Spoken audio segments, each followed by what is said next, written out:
Fala corredores, tudo bem? Hoje eu tô aqui para falar um pouquinho sobre corrida no calor. Como que a gente pode fazer para escalonar, né, para a gente conseguir se adaptar um pouquinho mais no calor, quais são as grandes dificuldades de correr e, né, os cuidados que a gente tem para correr no calor. E para isso, né, eu anotei aqui no caderninho para não esquecer nenhuma informação, já que esse vídeo é também, né, de utilidade pública, não visando somente o rendimento, mas como cuidados. Tanto para você que já tem experiência com meia maratona, para você que está começando agora. Por exemplo, minha cidade está com um calor do caramba aqui, um calor muito grande, né? Tem alguns meteorologistas que falam que faz mais de 100 anos que a gente não passa por uma frente de calor tão grande.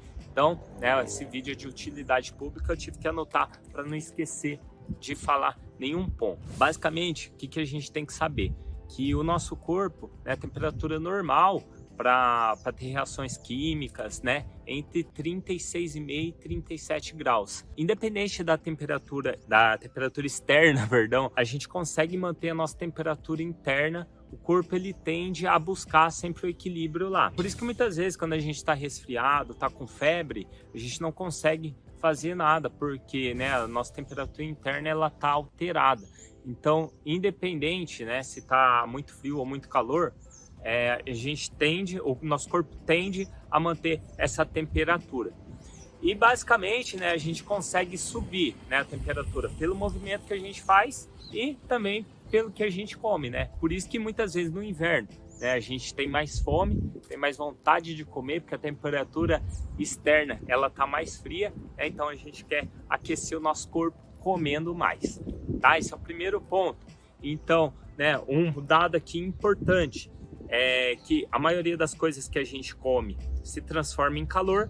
A gente consegue transformar 80%, né, do que a gente come, a gente transforma em calor, né, interno, e 20% a gente transforma em trabalho físico. Esse é o primeiro ponto. Dentro, né, do treinamento físico, a gente consegue aumentar a nossa capacidade aeróbica em até 20 vezes. Então você consegue aumentar 20 vezes a sua capacidade de absorver oxigênio. E absorvendo oxigênio, você aumenta o trabalho, você aumentando o trabalho, você também aumenta a temperatura interna do seu organismo. E qual que é o problema disso? Por isso que eu anotei aqui no papel, porque tem um estudo científico que fala que quando aumenta, né, a temperatura externa entre 3 a 5 graus, a gente perde um pouquinho do nosso rendimento físico, né? Muitas vezes você saiu para correr, estava aquele sol, você não conseguiu nem render próximo do que você esperava,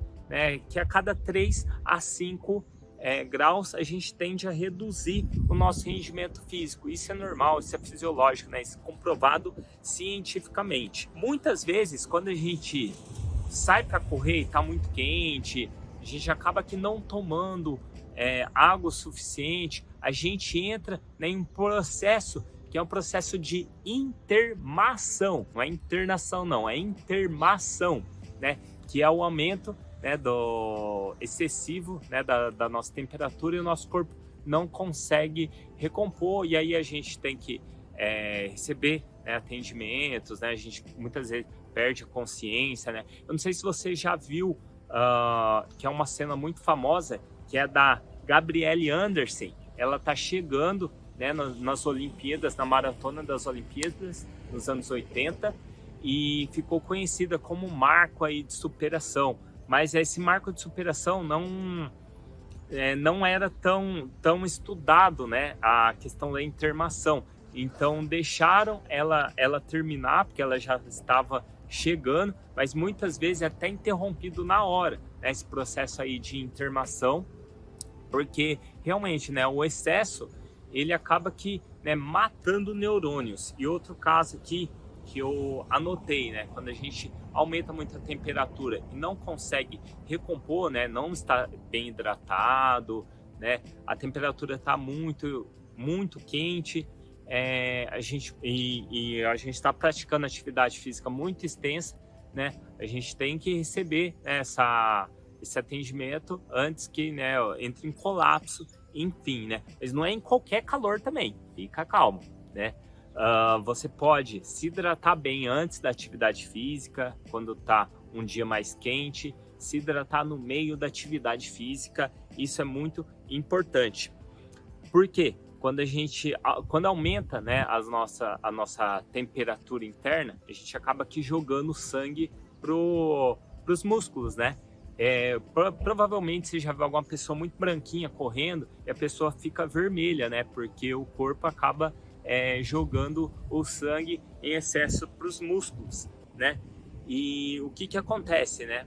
As glândulas sudoríparas, elas acabam eliminando muito sódio, por isso que a gente também tem a cãibra, enfim, um dos estágios aí. O que a gente tem que entender é que a gente tem que, além de tomar a água, a gente tem que tomar repositor de eletrólitos.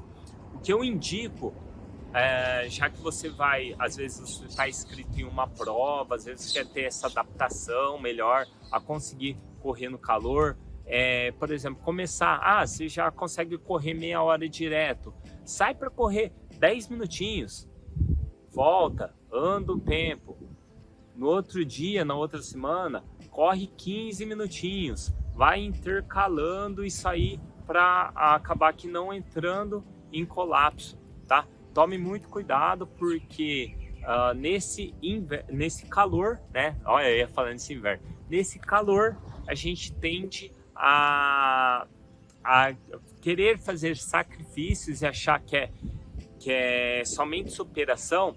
Claro, a corrida ela é superação a todo momento. Só que eu tenho que saber desses pontos para não deixar algo que seja prazeroso se transformar em algo, né, que seja traumático, ou Deus me livre e guarde, né, que seja algo mais grave aí, tá? Então, né, esse vídeo é mais como dicas, né, dos cuidados que você tem que ter ao correr no calor, tá? Se hidrate bem, se hidrate antes e se quiser saber mais dicas, segue o meu canal que tem várias dicas sobre protocolos de como evoluir para os 21, tá? Já aproveita e compartilha com um amigo aí que sai para correr nesse calorzão. Hippie Corredor.